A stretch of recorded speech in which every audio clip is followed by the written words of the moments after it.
oui, on parle mobilité, on parle transport, on parle voiture autonome. Je ne sais pas si ça vous intéresse, j'imagine que oui, mais moi, c'est un sujet qui me passionne. Ça va très vite aujourd'hui dans le secteur du transport. Et c'est de ça dont on va parler justement. Comment aujourd'hui inventer ce qu'on appelle des mobilités durables, c'est-à-dire intégrer tout ce qu'on sait faire de mieux en innovation. On parlait tout à l'heure des batteries de charge, on parlait évidemment de différentes technologies numériques. Oui, mais comment les faire matcher avec nos enjeux environnementaux qui, on le sait tous aujourd'hui, sont critiques. Alors, j'ai le plaisir, pour parler de ces mobilités durables, d'accueillir 3 invités que je vais appeler tout de suite. Nadège Fall, qui est chef de projet recherche et innovation chez VDCOM. Bienvenue à vous. À vos côtés, on accueille aussi Côme Berbin. Vous travaillez à la RATP, vous êtes directeur de l'innovation à la RATP. Et puis, Éléonore Lesquin, j'espère que je prononce bien votre nom. Lesquin, pardon, excusez-moi. Éléonore Lesquin, bonjour Éléonore, vous êtes responsable du programme mobilité au CEA LIST. Bienvenue à tous les 3. Alors, je le disais aujourd'hui, je parlais du véhicule autonome, ce qui est un petit peu, je dirais, la tête de pont quand on pense à la mobilité, on pense tout de suite au véhicule autonome. J'en ai même moi-même essayé plusieurs à Singapour, notamment il y a quelques années. C'est quelque chose qui n'est pas nouveau, mais qui se construit petit à petit aujourd'hui. Et effectivement, toute la question de notre discussion va être de creuser un petit peu sur ce qui se fait aujourd'hui, notamment autour du véhicule autonome, mais pas que, tout en respectant évidemment les normes environnementales, ce qu'on appelle la durabilité, c'est-à-dire faire en sorte que, encore une fois, on fasse les choses dans le bon sens. Nadège Fall, bienvenue encore à vous. Je rappelle donc que vous travaillez chez VDCOM aujourd'hui. On va repréciser d'abord ce qu'est VDCOM avant que je vous pose ma première question. Parlez-nous de VDCOM. VDCOM est un institut pour la transition énergétique qui est dédié aux véhicules décarbonés et aux nouvelles mobilités.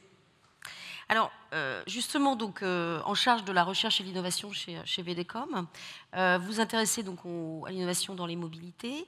Ça commence pour vous d'abord, avant d'innover et de mettre les mains dans la recherche, dans le charbon de la recherche, il faut d'abord coordonner les parties prenantes, notamment dans les villes et les territoires. Pourquoi ce prisme-là, à votre avis ? Alors effectivement, VDCOM est au cœur d'un écosystème de partenaires industriels, de partenaires d'opérateurs de transport et de services, et de partenaires académiques et scientifiques. Et ça, c'est très important parce que la réflexion sur les nouvelles mobilités, elle est vraiment systémique. Et si on parle de mobilité autonome, notamment, on voit bien que les composantes, c'est à la fois des systèmes technologiques, avec le véhicule, son infrastructure physique, digitale, la connectivité. C'est aussi une réflexion sur les usages et les services, parce qu'une fois qu'on indique que la mobilité doit être inclusive, partagée et puis respectueuse de l'environnement, encore faut-il écrire et dire précisément de quel service on parle. Et ça nécessite qu'on y travaille tous ensemble.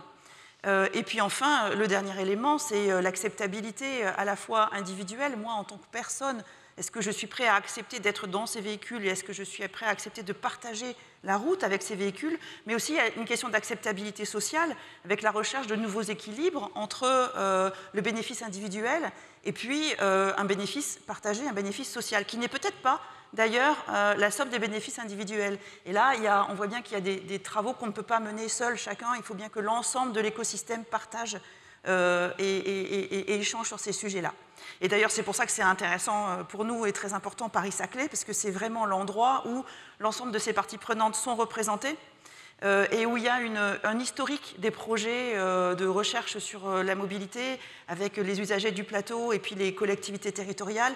Et cet historique fait que on peut travailler, aller un petit peu plus loin et sans doute un peu plus loin que dans d'autres territoires.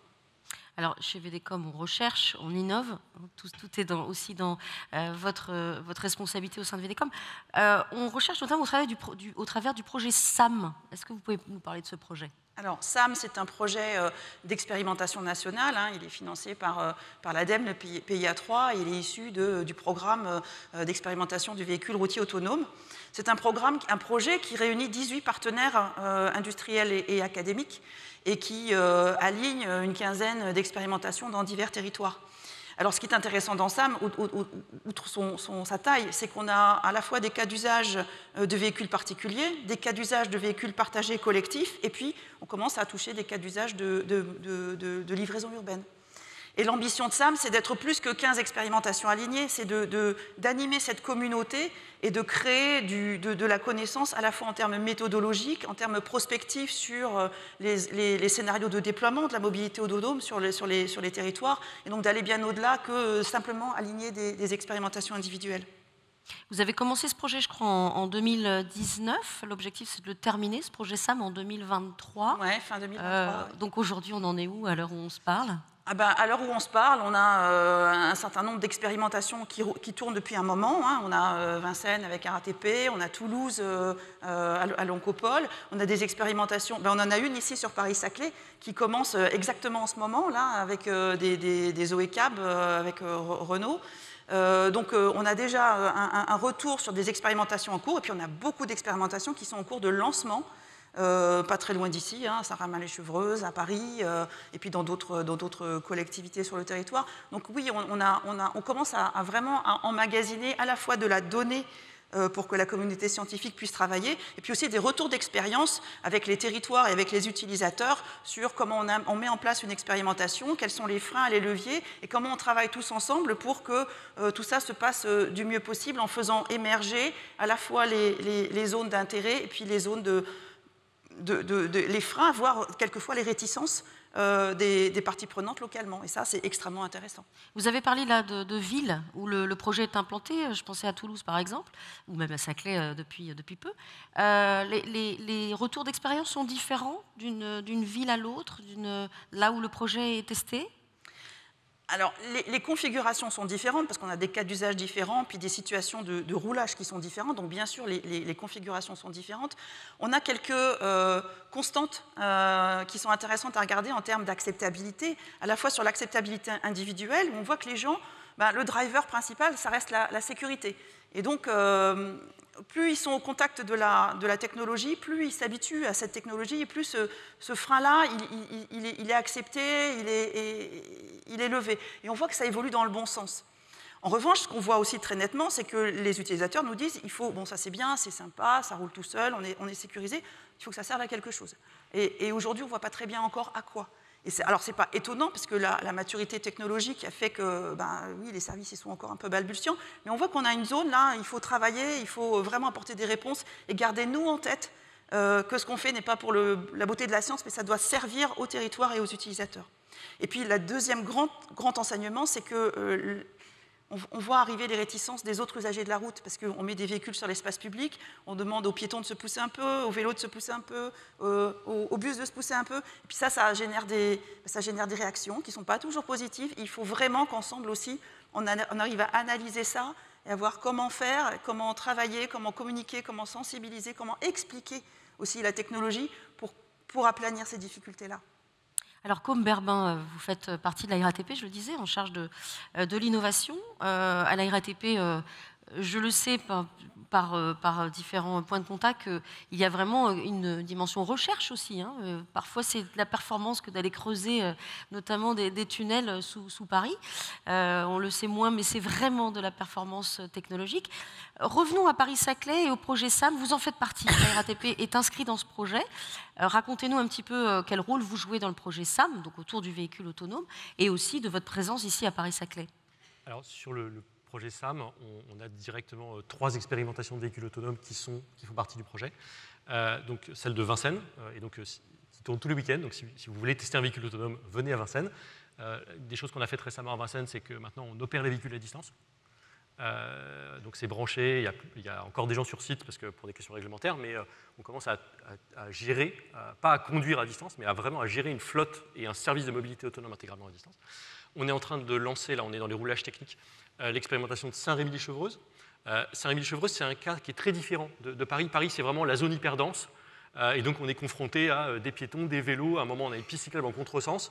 C'est un petit peu technique à réaliser. Par contre, un des intérêts de la zone hyperdense, c'est que vous n'allez pas très vite. Personne ne va très vite dans Paris, indépendamment même des limitations de vitesse. Je crois que c'est mieux, d'ailleurs, en termes d'empreinte environnementale. Saint-Rémy-lès-Chevreuse, c'est l'inverse. Vous êtes en zone très peu dense. Là, les vitesses sont beaucoup plus hautes. Et ce qui nous intéresse à Saint-Rémy-lès-Chevreuse, c'est comment on emmène les gens au RER B. Comment on fait le dernier kilomètre, comment on fait en sorte que les gens ne prennent pas leur voiture, ne viennent pas, notamment, ce qu'on constate, c'est que le parking qui est à côté de la gare de RER, il est saturé à 8h30 tous les matins. Et les gens posent leur voiture là, en fait, ils font 1 km, 2 km, ensuite ils prennent le RER et retournent le soir. Et donc, l'objectif là, de cette expérimentation de véhicules autonomes, c'est de comprendre sous quelles conditions, finalement, quel est le cas d'usage. Quelles sont les conditions de service qui font que les gens vont lâcher leur voiture pour accepter de prendre un véhicule autonome, pour aller au RER, pour ensuite aller travailler à Paris. On a, alors, c'est pas dans ça, mais on a aussi travaillé en termes de mobilité autonome sur du bus autonome, donc le bus classique, le bus de 12 mètres, du côté de Créteil. Et en fait, ça, c'est des cas qui nous intéressent beaucoup parce que c'est ce qu'on appelle les bus à haut niveau de service. C'est ce qui se développe. Il y en a un qui passe juste devant, là, et que la RATP va prochainement opérer, puisque dans le jeu de la concurrence qui se fait maintenant en Île-de-France, c'est la RATP qui vient de récupérer le lot du plateau de Saclay, et donc à la rentrée, ce sera la RATP qui opérera. Et on voit bien qu'on est sur un formidable territoire d'innovation. On travaille déjà avec des gens qui sont sur place, avec l'école polytechnique, avec Centrale, avec l'IRT Systemix, avec Systématique, avec plein d'autres acteurs du territoire. Et on voit que ça va devenir un des endroits où maintenant on va même opérer. Et donc c'est un superbe territoire pour venir innover sur la mobilité autonome, mais aussi sur d'autres sujets. Oui, alors justement, rapidement sur le sujet, notamment de l'empreinte carbone, je le disais, les enjeux environnementaux sont maintenant un des critères clés à prendre en compte quand on pense aux véhicules autonomes ou à d'autres innovations de mobilité. Alors, le véhicule autonome a, je pense, une ou deux exceptions près, nativement électrique. Donc on a déjà dépassé la question de l'émission du moteur diesel. Donc, ce qui élimine pas totalement la question de l'empreinte carbone, hein, mais ce qui est déjà quand même un gros pas en avant. Au-delà de ça, aujourd'hui, à la RATP, alors sur l'Île-de-France, mais pas que sur l'Île-de-France, on a un programme de suppression totale de tous les bus diesel, de les remplacer par des bus électriques ou biogaz. On fait ça aussi à Londres, on fait ça dans les autres villes où on opère, parce que la RATP a franchi les frontières de l'Île-de-France depuis bien longtemps. On fait ça à Lorient, et on fait même ça en prestation pour des villes qui viennent chercher la compétence chez nous de décarbonation de flotte de bus autonomes. Et puis, ce qu'on fait actuellement, là, un des gros sujets d'innovation autour de ça, c'est l'hydrogène. Donc on a depuis maintenant 6 mois, on a un bus hydrogène qui fonctionne alors, à La Roche-sur-Yon, approvisionné par de l'hydrogène généré directement dans un champ éolien. Et on voit qu'il y a un gros sujet hydrogène qui est en train de se déployer, et puis on a plusieurs projets là, dans les années qui viennent pour aller faire construire une ligne complète à l'hydrogène, voire des centres-bus hydrogène. Donc oui, la décarbonation, c'est clé. Il y a la décarbonation sous l'angle technique, vraiment remplacer les motorisations. Mais un des gros sujets qui est devant nous, et le plateau de Saclay est un très bon exemple, c'est finalement comment est-ce qu'on va inventer des nouveaux services dans les zones moyennes et peu denses. La zone hyper dense, si vous regardez Paris, le maillage de transport en commun, il est déjà très étendu. Donc la question, c'est plutôt comment on va rajouter du transport en commun, comment on va créer des nouveaux services de mobilité partagée dans les zones moyennes et peu denses. Et le plateau de Saclay, c'est un super terrain de jeu. Éléonore Lesquin, cette fois, vous êtes, je le rappelle, responsable du programme Mobilité, justement, au CEA List plus précisément. Comment le CEA List, CEA tout court même, prend part à cette transformation dans la façon de nous transporter, de nous déplacer? Eh bien, tout d'abord, la mission du CEA List, c'est de développer des systèmes numériques intelligents et d'accompagner le transfert d'innovations technologiques vers le monde industriel. Et donc, pour accompagner cette évolution en fait, des mobilités, le CEA List intervient sur toute la chaîne de valeur pour la conduite automatisée, la mobilité de demain. En travaillant sur la perception du véhicule autonome, la connectivité, la cybersécurité, les interfaces homme-machine aussi, c'est très important pour l'acceptabilité, en passant par le jumeau numérique et la maintenance. Et donc, pour accompagner le développement de nouveaux services de mobilité, que ce soit pour le véhicule, pour accompagner le déploiement des véhicules électriques et automatisés, mais aussi le déploiement de nouveaux services de mobilité. Donc, le CEA List développe des modèles prédictifs qui sont basés sur l'intelligence artificielle et qui utilisent les données en temps réel issues du véhicule lui-même, mais aussi des capteurs embarqués dans le véhicule, mais aussi, pourquoi pas, du smartphone lui-même, du smartphone des usagers. Donc, ces modèles prédictifs, par exemple, c'est pour développer, en fait, accompagner le développement de services de mobilité. Ça peut être, par exemple, des conseils d'éco-conduite, de smart charging pour optimiser les recharges du véhicule électrique, et le temps de recharge. Ça peut être aussi pour faire de la maintenance prédictive, pour anticiper l'usure des composants, puisqu'on peut aussi exploiter les données qui viennent des accéléromètres qui sont embarqués dans le véhicule. Et ça peut être aussi fournir des informations en temps réel à un gestionnaire de flotte sur l'état des véhicules, de sa flotte, à un instant T. Et donc on peut utiliser des différents paramètres assez classiques, kilométrage, vitesse, etc. Mais on peut aussi exploiter tout l'historique de l'usage du véhicule pour optimiser son utilisation. Parce qu'il y a plein de points de mesure finalement dans un véhicule évidemment autonome. Il est très connecté, il est ultra connecté. On peut parier, Éléonore, que le marché du véhicule autonome et ses nombreux usages, on peut imaginer qu'il y a beaucoup d'autres usages d'ailleurs, derrière une simple voiture qui roule toute seule. On peut parier que ça va exploser, évidemment. Comment vous voyez-vous l'avenir dans votre rôle d'accompagnant technologique de l'explosion du véhicule autonome et automatisé? Alors effectivement, le déploiement, enfin l'évolution de la mobilité vers les services accompagne aussi le déploiement des véhicules électriques fortement automatisés et connectés. Et en fait, ça multiplie le nombre de capteurs, d'actuateurs et de calculateurs qui sont embarqués, et ça complexifie les architectures électriques et électroniques des véhicules. Et c'est pour cette raison que les acteurs du secteur automobile s'intéressent déjà aux architectures électriques et électroniques de demain, pour être en mesure, tout simplement déjà d'une part de simplifier ces architectures et ensuite de faciliter l'implémentation de fonctionnalités avancées. Et donc c'est pour ça que le CEA et Renault ont travaillé ensemble dans le cadre du projet FACE pendant 3 ans pour définir l'architecture électrique et électronique de demain pour le véhicule de niveau 4, véhicule autonome de niveau 4 et plus. Et donc ça a abouti à la définition, la conception d'une architecture qu'on appelle orientée service, justement, qu'on appelle centralisée et zonale, et qui a plusieurs avantages. Le premier, c'est que cette architecture permet, par ces calculateurs qui sont disposés dans le véhicule, de gérer en même temps, sur un même calculateur, différentes fonctionnalités qui sont ce qu'on appelle de criticité mixte, c'est-à-dire qu'ils peuvent gérer à la fois des fonctions qui sont liées à la sécurité, mais aussi des fonctions qui sont liées au confort, comme l'infotainment et la climatisation.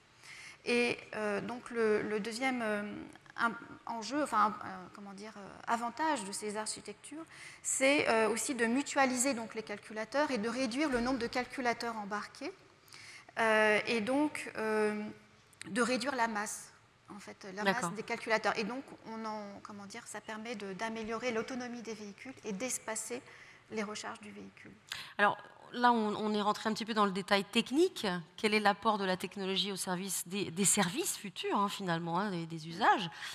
Parlons maintenant rapidement de l'impact environnemental, parce que rien n'est magique. Le véhicule autonome, électrique, connecté, surconnecté, il aura, et il a déjà lui, une empreinte carbone qui n'est pas neutre, loin de là. Comment vous allez vous confronter à ces défis-là, vous, au CEA? Oui, alors en fait, pour adresser effectivement ces enjeux environnementaux, on travaille sur plusieurs axes. Le premier, c'est tout simplement, ce que je disais, en accompagnant le développement de nouveaux services de mobilité par des modèles basés intelligence artificielle. Le deuxième, c'est aussi par le biais de ces architectures électriques et électroniques, c'est d'améliorer l'autonomie des véhicules électriques, d'espacer les recharges batteries, d'améliorer la durée de vie des composants de ces batteries, donc des batteries.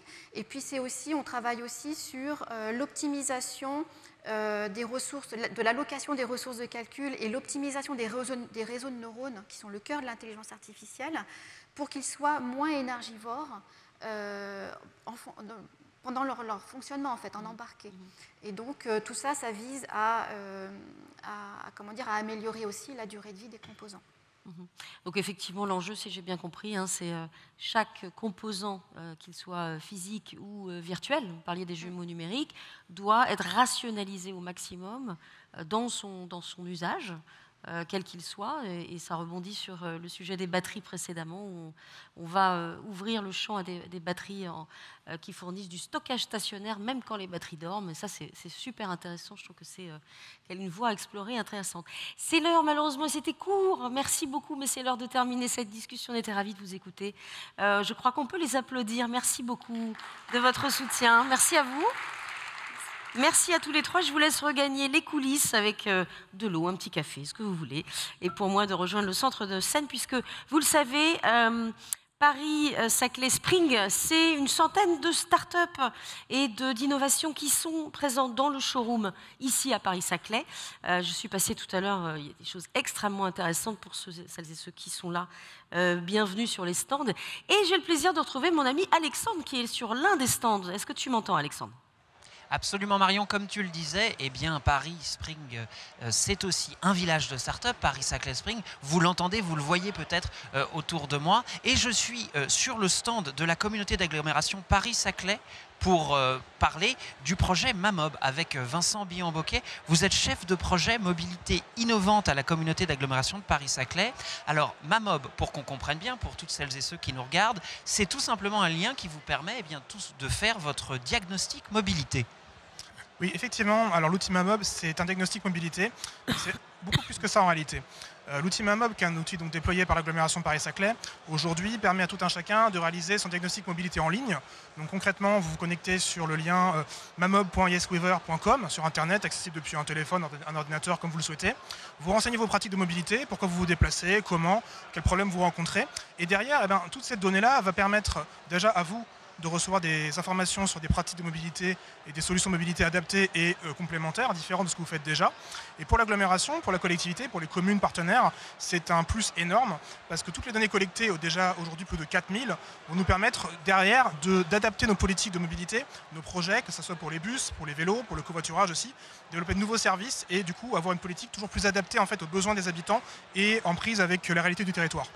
Alors Mamob est pour le moment une expérimentation, mais c'est une expérimentation d'envergure puisqu'elle regroupe ou recouvre désormais l'ensemble de l'agglomération.